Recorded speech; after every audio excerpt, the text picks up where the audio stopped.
So some of you who are familiar with Hong Kong might wonder, what does a guy from the Lan Kwai Fong group do at the Mobile World Congress? Everybody knows Lan Kwai Fong is the place where you go in Hong Kong to have a good time. And it is as a fact that our company is a diversified entertainment group, and we control most of the real estate in the Lan Kwai Fong area. We don't actually operate the restaurants, though. We have similar entertainment areas in other parts of China, in Chengdu, in Wuxi. We're partners of a large development that's coming up here in Shanghai. It's under construction. It's called the Shanghai Dream Center. But besides that, our company has also been long involved in other forms of entertainment. We have made over 60 movies in the United States with our Hollywood studios that we back. Recently, you might have seen The Getaway with Ethan Hawke and Selena Gomez. We made that one. Also, The Comedian with Robert De Niro just came out, or the movie Cake with Jennifer Aniston that got her a Golden Globe. So we're already for a while in entertainment. But what we do locally with LKF Media is more on the digital side. For example, we're launching next month a online curated content portal called LKF TV. LKF TV, I will tell you a little more about it in a little while, but is basically a place where young people, Chinese speakers, can go to have short, entertaining videos. And basically, to leverage the Lan Kwai Fong brand, you want to have a good time on the ground, go to Lan Kwai Fong. You want to have a good time online, go to LKF TV. But it's not a promotion portal or anything like that. It's a truly independent, fun publication. But what we're going to speak about today is mobile videos. And really, when we talk about mobile videos, mainly at the moment we're talking about short-form videos. Also, Niraj just mentioned it in his talk. Basically, every 30 seconds in the first 2 minutes of a video, you're bleeding 10% of your audience, regardless on how good the content is. So if you actually want to have decent engagement rates, you have to try and keep the videos as short as possible. And the pioneers of short-form video, it hasn't been invented yesterday, have been around for quite a while. And these are the news channels, and the music channels, and of course Fashion TV, which is the company I used to run before doing what I do now, was one of the first to create short-form videos, but that was on traditional TV. Now, one thing to note is that all those channels that we have here as examples, CNN, MTV, Fashion TV, are brand category leaders in their own thematic niche. So if you think news internationally, of course locally there are different leaders, but on the global level, CNN is the first name in news. MTV is until today the first name in music, and of course Fashion TV invented the genre of the fashion video, and is also still around today. Now, what is interesting, that unlike most other TV channels that are very successful, those channels have a loyalty for their brand, not for a specific show. To give you an example, you might be a big football fan and you watch ESPN to see a football game or a cricket game or basketball or whichever the popular sport is, but if the game goes to another channel, you go to another channel. You might want to watch Game of Thrones or House of Cards or Mad Men, all leading shows, but if the show changes from, say, HBO to another channel, the viewer changes to the channel. CNN doesn't matter if a presenter leaves, if they change a format of a program, you're still going to watch CNN because you like the news. If you're a musician and you want to be successful, you always want to be on MTV. And if you're a fashion brand, Fashion TV is your benchmark on the television broadcast. So there is a brand loyalty, and that brand loyalty, I believe, strongly results because the format of the content is too short to actually name the content. So you build a brand because you have a lot of variety. Just like a supermarket. You go to a supermarket because they have everything, not just because they have one thing. So you have to always consider brevity and diversity and when you make short-form videos. Now the question is this still successful today? Of course, all those channels were traditional TV, and we're talking about mobile, we're talking about video on demand and the internet, and really, unfortunately, none of them has become a leading brand by itself in those markets. But still, the format of short-form video, as it says in the announcement of my speech today, which I highlighted some segments there, is really still very, very successful format. So why is it so successful? Well, firstly, everyone can make a mobile video. You can be a 10-year-old kid with a phone, and you can create a video, and if people watch it and you're successful, then you're actually going to make money because people are willing to pay for it. There is a whole industry of programmatic advertising. You can ask for sponsors. There's the whole KOL/influencer business that lives off making amateur videos that are short and snappy where people make money. And you have different channels that might buy the rights for your videos. And of course, those videos that are made by everyone, because everyone can make them, they seem authentic. I say seem because most of the time they're actually not, and I'm going to come back to that. But it looks to everyday people like it's real, and it's not controlled by quote unquote the media.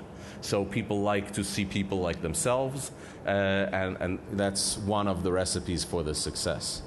So how successful is this? In short, there are more mobile videos created over 2 years than all the movies combined in the world from ever until today. Every hour, 72 hours of videos are uploaded to YouTube alone. 2.5 million content shares occur on Facebook. In actual numbers, there are about 300,000 hours of full-length movies. There are only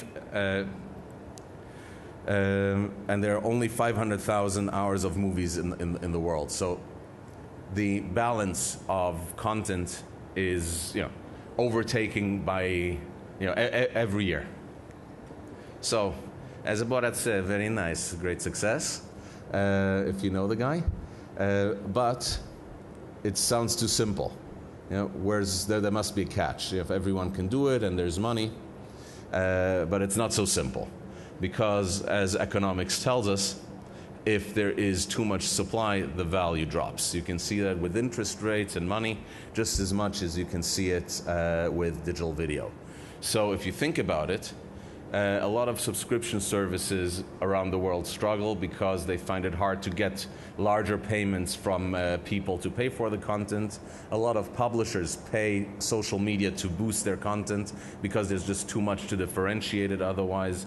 And of course, there are a lot of fake news and stuff like that because everybody can do it. So what stops you from just telling any story that you want to tell and make people believe it's real? On the one hand, mobile videos are very popular, and it seems someone's paying for it. But on the other hand, we just said it seems like most of the stuff is worthless. So now you're thinking, why is this guy talking to me about worthless stuff? Show me the money. How does it work? Where's the added value? And the added value really comes in economics 201, quote unquote, when we talk about the difference in quality. Because while the value of just so-so content, the more there is, it diminishes because everything kind of looks the same. A good example is the tasty videos. In the beginning, they were the first ones to make these special type of food videos.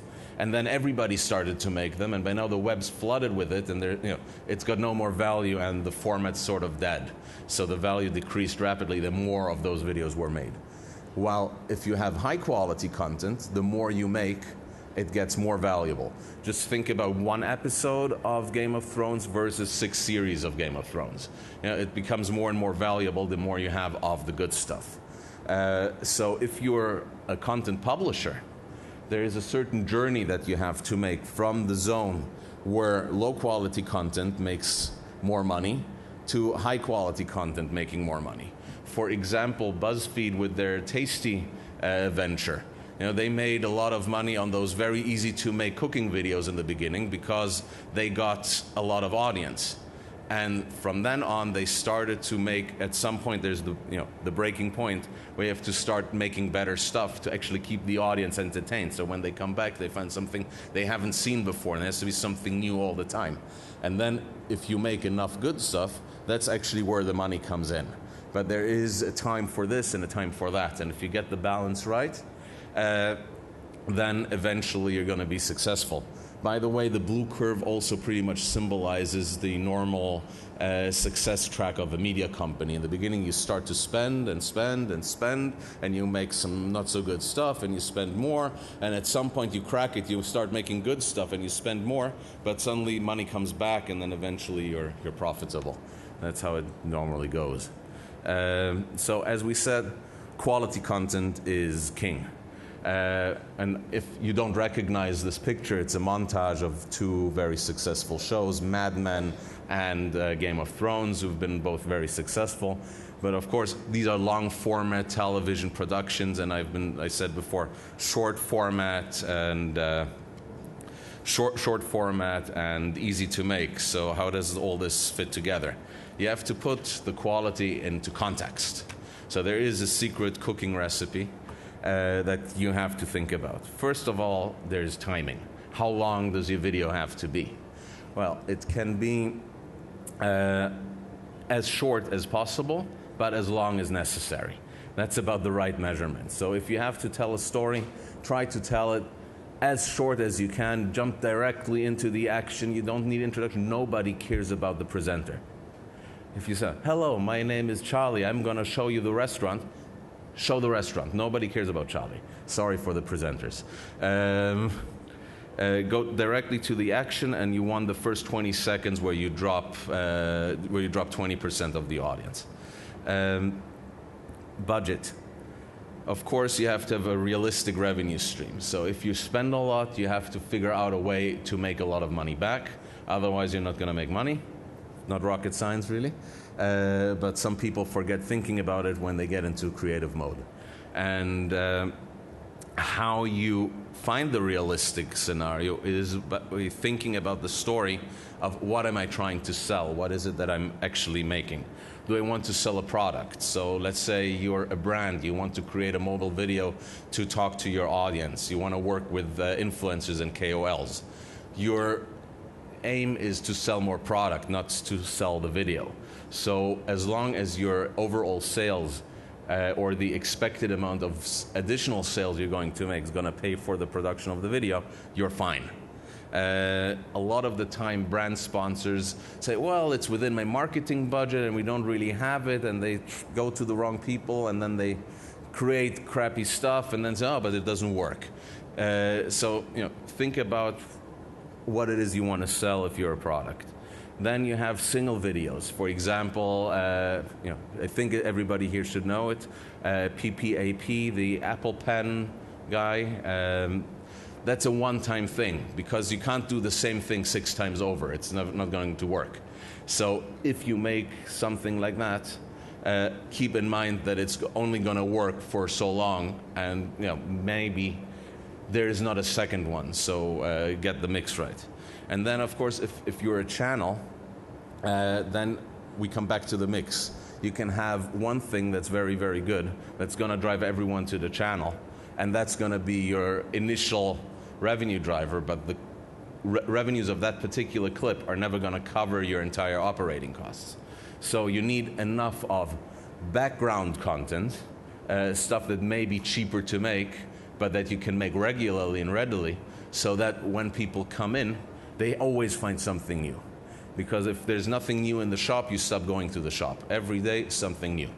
And this everyday something new is where the money comes from, not from the particular hit that got you to enter the shop in the first time. It's like the chewing gum on the checkout cashier of the supermarket.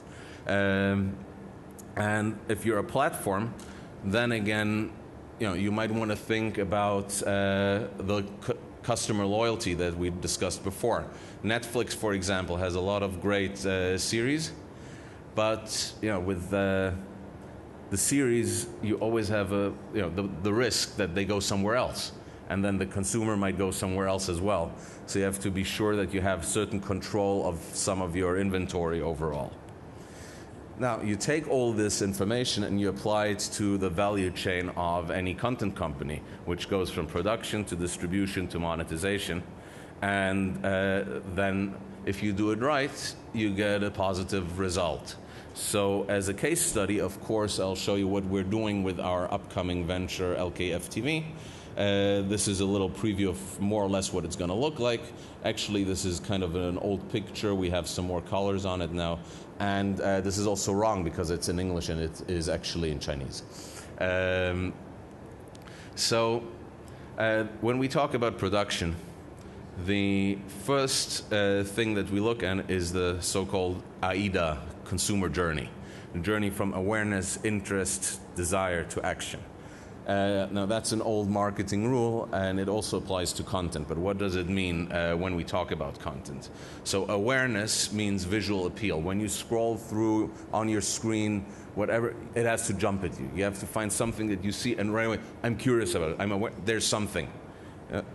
And then you have to generate interest. There has to be an actual story, something that talks to you that you want to know about.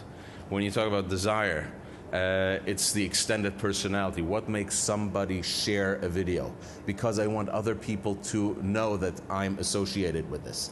This says something about myself. That's why I put it on my wall on Facebook and all my friends look at it. And then, of course, results in action, which is I press the like button or I share it or I watch it until the end and help the person who made it to earn a buck. So here's an example of a video that we recently released.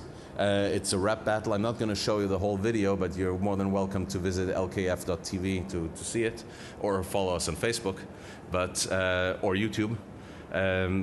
Chinese service is coming. But what we can see about this, when we talk about awareness, the thumbnail of the video has a lot of graphics and colors. It's real people with a graphical background and so on. It right away jumps at you. When you talk about interest, right away on the screen you can see the actual title, which is what the story is about. In this case, a rap battle between a boss and an employee, rapping against each other. Then talking about desire, you see KOLs. These two are KOLs who are pretty well known in Hong Kong. So people know them, they recognize them, they like them, and of course they also sometimes identify with the roles, being an employee with a nasty boss, or being a boss with a stupid employee, or both. In some cases, then you have something that you can right away relate to. And of course, when we talk about action, there are results. So we had some very good results with this. Within 1 week, we reached about 10% of the Hong Kong market. That's where it was released and what it's made for. It's also in Cantonese, so Hong Kong is really the main area. And it was viewed by about 5%. So half of the people that reached it actually viewed the video. So that's all pretty good. Now, talking about distribution, which is the next part of the value chain, if you make content, you have to think about where you're going to distribute it. So are you going to use a third-party platform? Are you going to have your own channel? It really depends on how much you're making. If you're making 50 or 100 videos, don't bother with starting a channel. It's not enough. You need something new all the time. So in that case, work with YouTube or with any other cool platform that you like and cooperate with them, and that's going to serve you best. If you have more than that, then of course you can consider to launch your own channel or platform. But what I recommend is generally do both. People are very obsessed about exclusivity and copyright. Somebody's going to copy you. It's going to be copied anyway. So instead of letting other people copy it, just put it everywhere yourself. Coca-Cola got Coca-Cola because they have Coca-Cola in every shop, not just in one exclusive Coca-Cola shop. So, if other people want to have a share of what you make, great, but more eyeballs mean more money in the end and a niche that is closed and nobody else comes in with copied product. So, the last thing is you have to find your niche. How do you find your niche? So, we have here, and this is how we found our niche, we have here our young hip, urban kid that wants to see something cool. So where do they go on their mobile? They can, of course, go to, I'm just using those companies as examples. There are many others as well, and they're all great. So if I forgot to mention anyone, sorry for that. But we could go, for example, to Netflix. Netflix is great, but of course, you have to pay for it. It's a subscription service, so that might not be for everyone. Secondly, it's long form. So long form means you got to set yourself an appointment. Tonight at 8 o'clock, I'm going to watch House of Cards. You can do it whenever you want, but you still have to find that appointment in your schedule. So when you're in the bus, when you're commuting to work, when you're on your lunch break, that may not be the right point in time to go there. So on the other end of the spectrum, you have services like, for example, YouTube. Now, they have everything for everyone, and it's all there. Everyone can upload onto it, and so on. But it's search-driven. So you got to know what you're looking for. So, for example, if you're interested in skateboarding, you have to type in skateboarding videos, and then you get a whole list of skateboard videos. Some of them you may have seen already, but they still show them to you. Others may just not be any good, and just some amateur who films himself skateboarding. And then some of them may be very good, but you need to find them. Or you have to know specifically what it is that you're looking for, and that means you saw it already somewhere else and you're looking at it for a second time. But it needs a search. You can't just go to YouTube and say, hey, YouTube, show me something cool that I don't know. It doesn't work like that. So the third option that you have, and you'd think you'd find something there, is Facebook, where you see everything somehow, but all jumbled up. So you get some jokes mixed with your friends' dinner photos, mixed with some baby pictures, mixed with something that Donald Trump said, mixed with the news, mixed with all sort of things, hamster videos, everything jumbled up together. And you can't search it at all. So if you're lucky, you find something, and if you're unlucky, you spend 2-3 minutes looking for something, and there's nothing there, and then you go away, and maybe you come back another time. So there are two companies in the West that did a particularly good job in occupying the niche in between, which are Vice and BuzzFeed. And our channel, LKF TV, is trying to do a very similar thing in Chinese, and that is to create a curated content portal.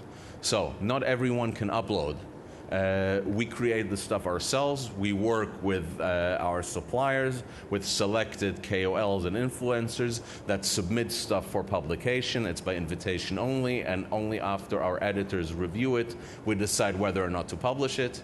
So we have a very high standard of coolness and quality that we require for the videos to come on to the platform. And that way, when the young guy or girl goes there, they will find something that is always interesting. And every day there's something else and something new, targeted and created to be made for this generation. And as I said in the beginning, everybody knows if you want to have a good time, go to Lang Kwai Fong. And here we have, you want to have a good time, go to Lang Kwai Fong TV online. How does this make money? So there are three main revenue streams for everyone. You can have a subscription model, which works very well, but ideally works when you have long-form content. You have an advertising model, which exists. It's difficult. You can make some money with it, but you need a lot of traffic. And then you can have your direct sales going directly to the clients, or programmatic. And there's a sponsorship model where you can have products carefully placed into the content. But if you do that and you want to be successful, you have to do it with great, great, great respect for the content. So how do we do this? In our case, we have a direct sales team that works directly with advertisers to sell our banner and pre-roll video inventory. We also, in order to mitigate the risk of ad networks, we launched our own ad network in cooperation with a company that's known internationally. They're called Brightcom. They own today the internet pioneer Lycos, and we represent their technology in Greater China. So we use this also for other partners that we work with, not just for our own traffic.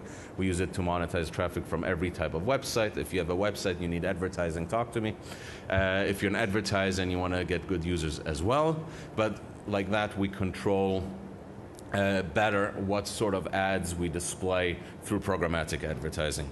And then we have intelligent content partnerships. So I'll tell you the example of that screenshot that you see here. This is a video we did with Donnie Yen, who's of course a very famous and successful actor. So we have a series of videos that we did in cooperation with BMW. BMW is a luxury car, and they wanted to reach senior management level people, and at the same time get the next generation of customers interested in their brand, which is very hard if you want to talk the old people who actually drive the car and young people who want the car but can't afford it. At the same time, it's normally not so easy. So what we came up with is a fusion of two popular types of content. On the old people side, everybody's probably seen a TED Talk. So, TED Talk is pretty much what we're doing here. Somebody stands in an auditorium and talks to a bunch of people. It looks rather boring. I hope it isn't, but at least it looks like it. And gives an inspirational speech about something. On the other hand, for the young people, there's a popular format called carpool karaoke, which is a comedian driving in a car with a celebrity, and they sing in the car and have fun. So we said, let's just mix those together. Let's put a famous person that is a business leader or someone that the older generation looks to in the car, together with a young, engaging host, and let them have a conversation about how this person became so successful, to motivate the young people that they can do it, they can achieve something, they can be someone. Everybody started somewhere. Of course, you have to find the right people for that. And that way, we have a format that's less boring, interesting for young people, interesting for old people, and everybody notices the car in the background, but it's not a hardcore sales pitch where they say, this car is great, or anything like that. Now, a future outlook, because I was told I should say something inspiring about the future. We talked about monetization, and there's been a journey. We're so far on the purple arrow, and I think the next one is the orange one. When media started, it was free TV. It was mainly controlled by the various governments of the world. Nobody had to pay for it, but there weren't so many channels. Later, the sector got privatized. There were pay TV channels. People either had to pay for the channel or had to watch very large amounts of advertising in order to enjoy the program. And there have been more and more and more of them, and people started to watch less and less and less. Nobody wanted to pay. So we came up with a new innovation called video on demand, which is what we do today. Video on demand, again, you got to pay for it if you're a subscriber, and if not, you get advertising in front of it. And there's getting more, and it's going to be more, and people want to pay less and less and less and less. So what's the next thing? What I call hybrid payments. So what I foresee is going to be the next thing is a system where consumers can decide how much advertising they want to watch and how much they want to pay. So I can decide to pay $5 and watch the whole thing in HD or 4K without any advertising interruptions.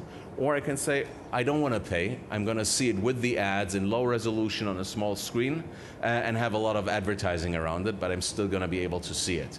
Or I can say, well, I'm going to pay half the price and get a little bit of advertising. So I decide how much ads I want in order to get the content. And probably, and we're actually working on a technical solution to make that happen, you will be able to collect loyalty points when you watch ads. So instead of putting on your ad blocker and not seeing the ad, a little bit of the ad revenue will be accrued in your user account. And the more points you collect, you can use it to buy special previews, sneak screenings of new content, or behind-the-scenes footage and limited content that not everybody can access. So that's it. Presentation is finished. If you have any questions, very happy to answer them if we have time. And thank you very much.